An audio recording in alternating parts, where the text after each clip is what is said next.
Hi guys, we're moving on to the next section, solving rational equations. We've done multiply and divide and add, subtract. Now we're on to solving, and you may have to use all of that knowledge that you've used before in solving this. So we're going to move on to the easiest ones first, and that's just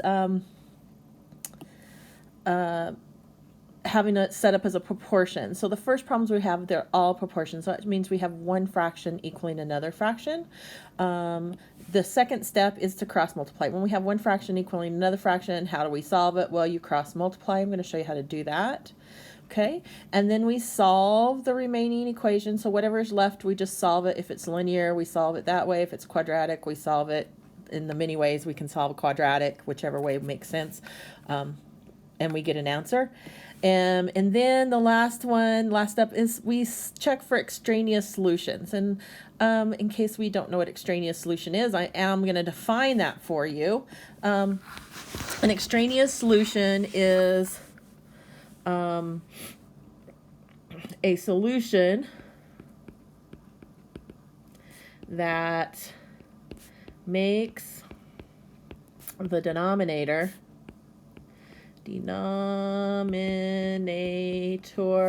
zero. So remember, since this is a fraction, a rational expression is a fraction, I cannot have a zero in the denominator because that makes my fraction undefined. So if I get a solution that gives me a zero in the denominator, that solution is not really a solution. We call it an extraneous solution. We can't use it.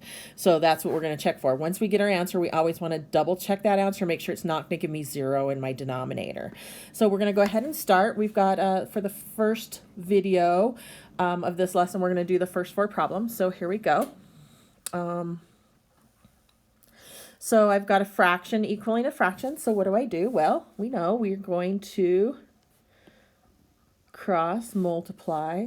So I've got 18 times x plus 3. That is not a 3. Wow, I'm writing really good today, you guys. X plus 3, let me try that again, equals 6 times x minus 1. And now I'm going to distribute. So I've got 18x plus 18 times 3. I bet it's 54. Let's just check here. 18 times 3, yep, 54. Great. 54 equals 6x minus 6. Okay, so now to solve it, I'm going to get all the x's on one side and all the constants on the other. So I'm going to subtract 6x, subtract 6x, subtract 54. 54, beautiful. And then I get, let's see, 12x equals negative 60. And, yep, divide by 12. So x is going to equal negative 5. Now I just want to check negative 5. I want to check this in my denominator to see if it's going to make either of my denominators 0. So I would say negative 5 minus 1 is negative 6, so that's a no, so we're good there. And then negative 5 plus 3 equals negative 2, so we're good there. So no zeros, so my answer is x equals negative 5. Great, good job, you guys. We're going to go ahead and move on to the next one, and we're going to do exactly the same thing. It looks a little different, but that's okay. I'm still going to do the same thing. It's still one fraction equaling another. So I'm going to cross multiply. So I get 5 times v minus 1 equals 3 times v plus 7. So I distribute. 5v minus 5 equals 3v plus 21. All my variables on one side, all my constants on the other. So subtract 3v,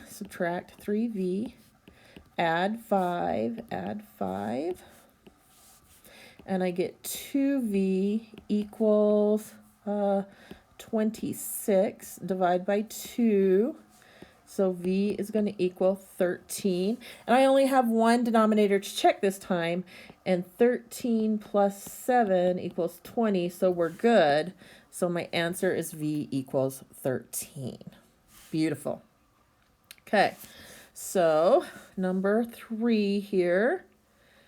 Okay, Cross multiply, so here and here.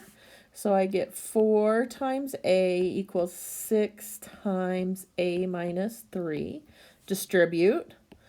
4a equals 6a minus 18. Ooh. Subtract 6a. Negative 2a equals negative 18. Divide by negative 2. And a equals 9. So now this one I don't have to check the denominator because there's no variables in my denominator. So my answer is just a equals 9. And I don't care if the numerator is 0. Who cares? It's just the denominator. Okay? All right. And for number 4, here we go. So again, we're going to cross multiply. So I get 5 times k minus 2 equals 2 times k minus 8. Distribute.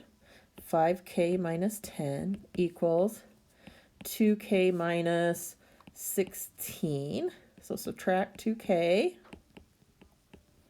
and add 10. And I get 3k equals negative 6. So divide by 3. So k equals negative 2. Going to check. So negative 2 minus 2 equals negative 4.